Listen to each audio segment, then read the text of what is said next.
Buenas tardes, mi nombre es Carlos Fernando Sotomonte Garavito, soy estudiante de la licenciatura en Español y Literatura y actual aspirante a la representación estudiantil del Consejo de la Facultad de Ciencias Humanas. La razón más importante que nos trae a mí y a un grupo de compañeros para lanzar esta candidatura es que consideramos que la universidad pública en particular está pasando por una grave crisis estructural. Esto por supuesto repercute en la Universidad Industrial de Santander y en particular en la Facultad de Ciencias Humanas. Es bien sabido que el representante estudiantil no va a solucionar la crisis estructural de la educación, y esto habrá que decirlo bien. Sería yo un demagogo si les propongo esta gran mentira de que un estudiante puede llegar a solucionar el problema de la crisis universitaria. Pero lo que sí es verdad es que la razón de ser de un representante estudiantil es la de develar y dar a conocer los problemas que aquejan a la facultad, porque está en contacto directo pues en el Consejo de la Facultad de Ciencias Humanas, en contacto directo con estos inconvenientes.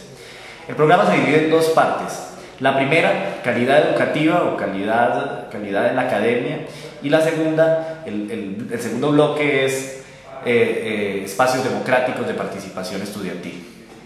¿Por qué la calidad académica? Porque consideramos que es lo que directamente afecta al estudiantado. Por supuesto, indirectamente habrán otras razones, la financiación, la autonomía, pero directamente el hecho de mirar y de medir las condiciones de la universidad y qué tipo de estudiante está sacando, pues desde luego eso es supremamente importante. Los factores que afectan esta calidad académica son los siguientes, y consideramos que esto por supuesto merece un mayor estudio y mayores insumos, pero estos, digamos, son los más generales que tiene la Universidad Industrial de Santander y en general las universidades en todo el país. El primero es la gran brecha de desigualdad que hay entre la contratación de profesores planta y profesores cátedra. La proporción ya está llegando a un 3:1, entre hay un profesor planta en la universidad y 3 profesores cátedra. ¿Eso qué genera en la universidad y qué genera en la calidad académica en la universidad?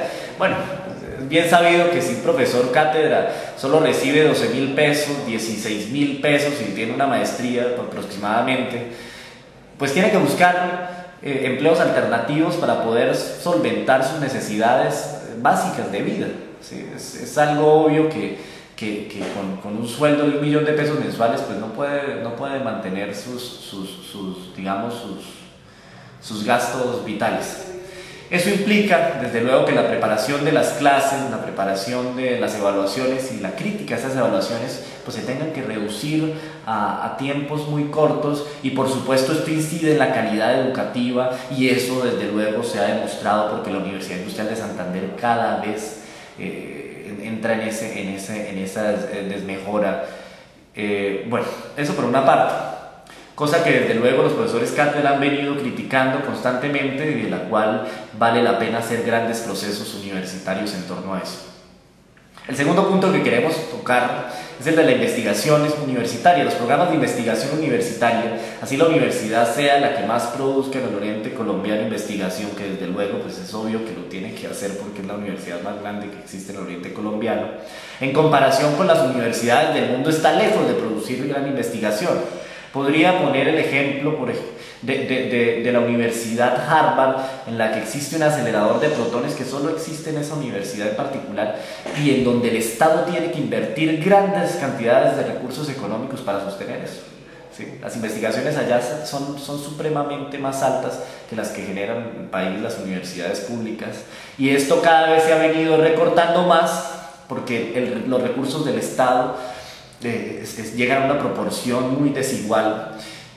Podríamos poner el ejemplo de la Universidad Industrial de Santander, en donde el 60% de los recursos los tiene que conseguir la propia universidad y el 40% el Estado.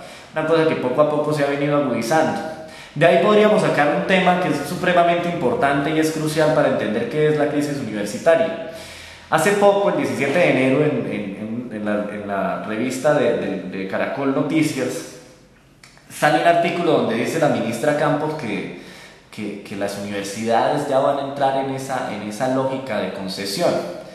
Concesión que implica, ¿sí?, entregarle al capital privado y casi siempre al capital multinacional, ¿sí?, a las universidades públicas, porque el recurso del Estado no está dando abasto. ¿Sí? Recursos que por supuesto podría dar, y los ejemplos son ¿sí? Los ejemplos más claros son países como Alemania, Finlandia, donde la calidad educativa es supremamente alta y el Estado invierte por completo en la educación. O sea, los gastos de la educación están totalmente solventados por la mano del Estado. En Latinoamérica también hay procesos muy parecidos.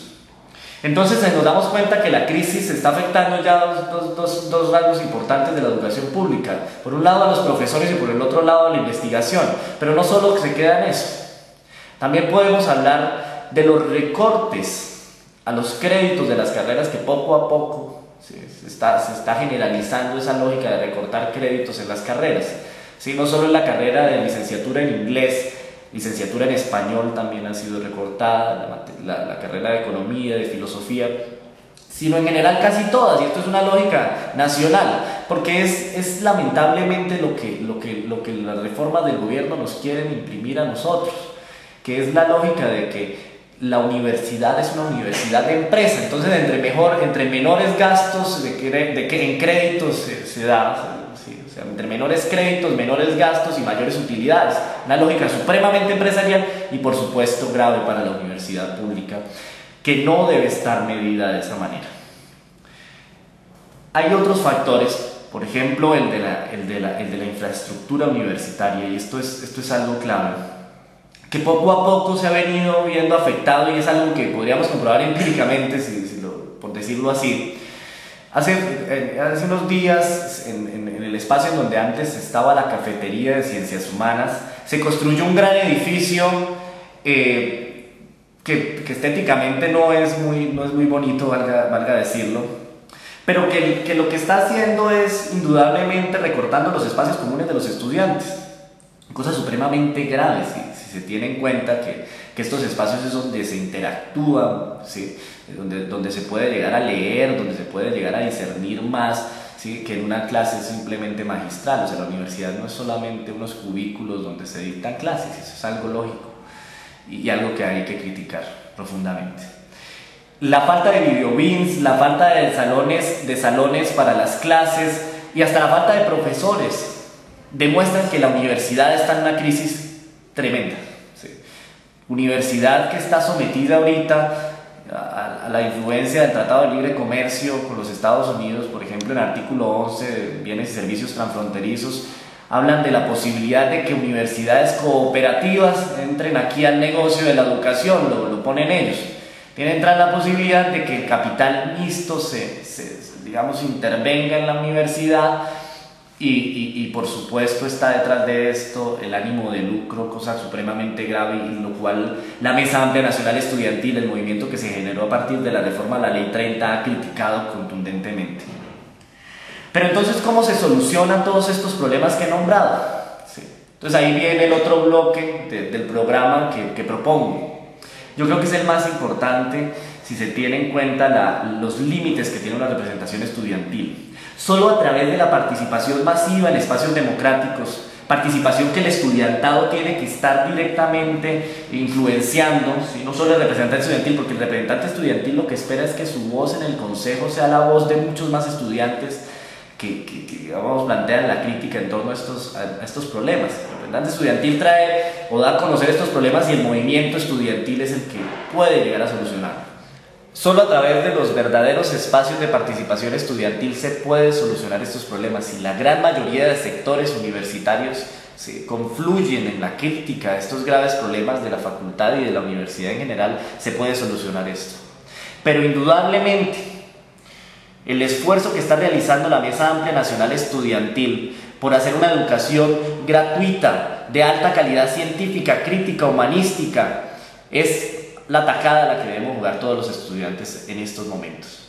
Es la Mesa Nacional Estudiantil el esfuerzo más organizado que ha tenido el movimiento estudiantil en todas las épocas de existencia, ¿sí? Mucho más que el del movimiento de los 70, diría yo. Porque nunca antes se había puesto el estudiantado a construir una ley alternativa, con tantas diferencias, construir una ley alternativa para decirle al gobierno: nosotros también podemos ofrecer una educación, o más bien una propuesta de educación mucho más saludable para todos los universitarios y de esta manera, por supuesto, solucionar la grave crisis en la que nos encontramos. Por eso los invito el 31 de enero a votar de 8 a 4 de la tarde, de 8 de la mañana a 4 de la tarde, por esta propuesta, por la propuesta que intenta develar la crisis universitaria, intenta generar espacios democráticos de participación estudiantil en torno a ella y, por supuesto, transversal a todo eso, intenta aumentar la discusión en torno a la Mesa Amplia Nacional Estudiantil y a su propuesta de ley alternativa de educación.